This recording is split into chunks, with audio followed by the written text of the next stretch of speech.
Cette année, c'est le conseil municipal des jeunes qui prend la parole pour vous parler de proximité. Mais avant toute chose, connaissez-vous le CMJ? Nous sommes 19 jeunes conseillers municipaux. Élus par les élèves des collèges de Cholet. Public et privé. Le CMJ mène des actions en faveur des Choletais. Et pas uniquement en faveur des plus jeunes. Il se réunit 2 fois par mois en demi-groupe. Événementiel. Solidarité. Guidé par 2 élus adultes du conseil municipal.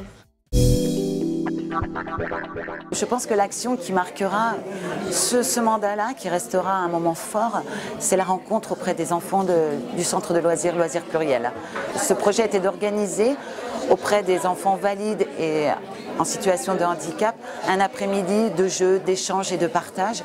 Et j'avoue, ce fut une très très belle journée, un très très beau moment et une belle rencontre.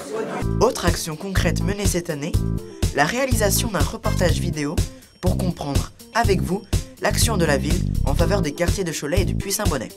Naturellement, pour décortiquer ce sujet, nous nous sommes tournés vers les élus du conseil municipal, adultes cette fois-ci. Et pour engager le dialogue, nous avons donné rendez-vous à Gilles Bourdoulex, le maire des Choletais. Bonjour monsieur le député maire. Bonjour Victor. Alors pour vous, qu'est-ce que la proximité? La proximité, c'est la vie au quotidien auprès de nos concitoyens, dans la ville. C'est le samedi matin être sur le marché, comme nous sommes là à discuter. C'est aussi tout ce que nous mettons en place tout au long de l'année pour que le lien se crée entre les élus, les services qui sont nos relais aussi, et les Choletais, tout simplement parce que d'abord les élus vivent dans la ville, donc on est aussi abordé à tout moment, y compris quand sur le marché on fait nos courses nous-mêmes. Voilà, des Choletais nous abordent pour pouvoir discuter des problèmes qui se posent, des choses qui sont à régler. L'ensemble des actions de proximité sont présentées dans le livre blanc des quartiers. Celui-ci passe en revue l'ensemble des aménagements que la ville prévoit de réaliser au cours du mandat. Mais comment est-il construit ce livre blanc ? Ce livre blanc est un véritable fil conducteur pour les travaux que nous voulons réaliser au cours du mandat et il définit quartier par quartier les objectifs que nous sommes fixés. Il y a aussi la présentation des grands projets comme par exemple les Halles, la salle Grégoire pour n'en citer que 2. Puisque tout est déjà écrit dans le livre, comment les Choletais font-ils part de nouvelles demandes ? Ils ont plusieurs possibilités pour nous faire part de leurs demandes. Ils peuvent aller à la rencontre des élus tous les 3e mardis de chaque mois, dans les différentes permanences des quartiers. Il y a bien sûr par internet avec le site Exprimez-vous et il y a bien sûr les personnes que je rencontre lors de mes rendez-vous sur le terrain. Le volet commercial ne figure pas directement dans le livre blanc. Quel rôle joue la ville et les élus en faveur du commerce de centre-ville et des quartiers? Quels moyens donne-t-on aux commerçants pour s'exprimer et se faire entendre? Tout d'abord, les commerçants peuvent s'exprimer au travers de leur association, Cholet Vitrine, avec qui on a une réunion par mois.